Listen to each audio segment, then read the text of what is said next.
और आज भी आपने देखा होगा देश के एक बहुत बड़े पत्रकार को केवल अपने स्वयं की तुष्टि के लिए गिरफ्तार करके लोकतंत्र के चौथे स्तंभ पर हमला करने का कार्य कांग्रेस कर रही है।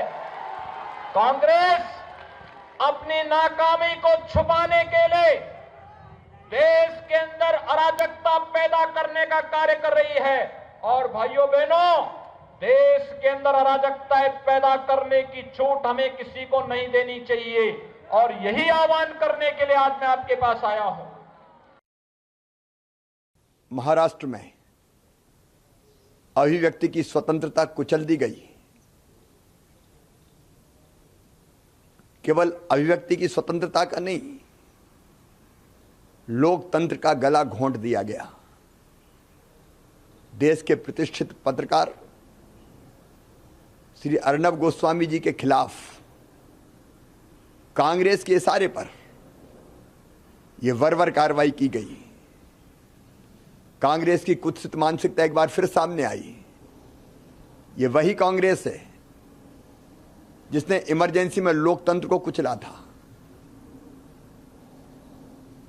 अभिव्यक्ति की आजादी छीन ली थी, पत्रकारिता कुचल दी गई थी। महाराष्ट्र पुलिस ने कौन सी थी 2018 की पहली सी केस, जो केस के बारे में without giving the any prior notice जिस तरह से उनका व्यवहार अर्नब गोस्वामी के साथ में हुआ है, मुझे लगता है कौन सी भी सरकार इस तरह से किसी के साथ, यानी मीडिया के साथ छोड़ो, जो ऑफिशियल प्रोसीजर है वो पहले ऑफिशियल प्रोसीजर फॉलो करते हैं और ऑफिशियल प्रोसीजर फॉलो करने के बाद किसी के साथ इस तरह का व्यवहार करना चाहिए।